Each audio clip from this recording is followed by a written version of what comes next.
বুঝতে পারছেন না যে আসলে ওনার বিরুদ্ধে ক্ষোভটা ঠিক কতটা। শুনি একবার।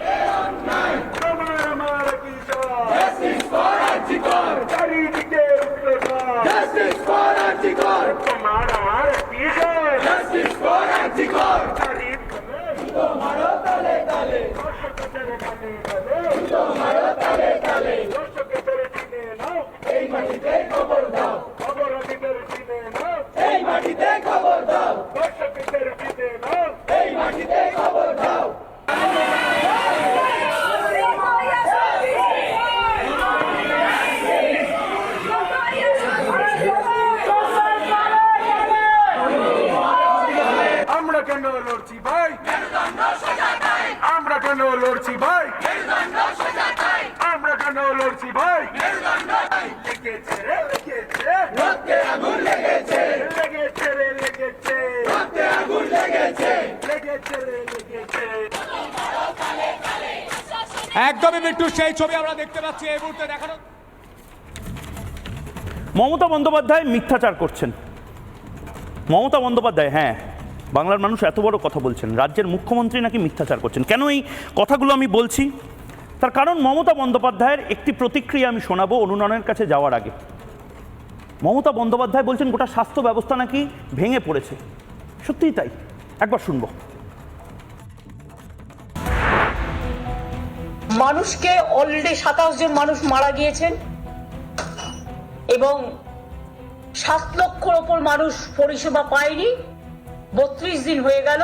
আর কত মানুষ যে চিকিৎসা না পেয়ে বাড়িতে মারা গেছেন সে তথ্য আমরা জোগাড় করার চেষ্টা করছি।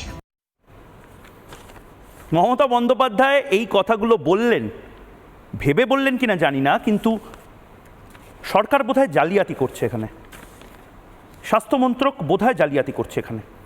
কেন এই কথা বাংলার মানুষ বলছে?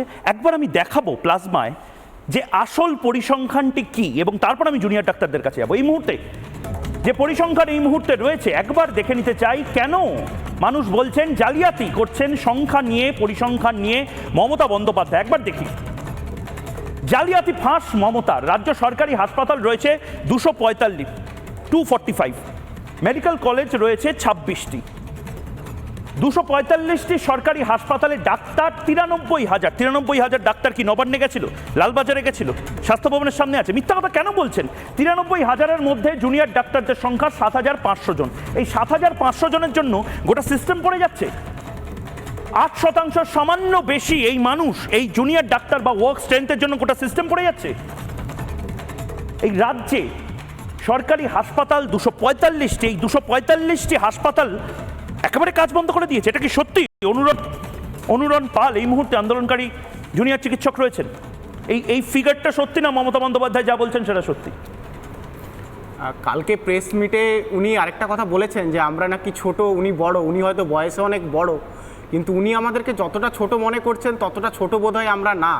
তাই এই কথাগুলো বলে যে শাক দিয়ে মাছ ঢাকা যাবে আমরা মনে করছি না, কারণ স্বাস্থ্য ব্যবস্থা ভেঙে আছে।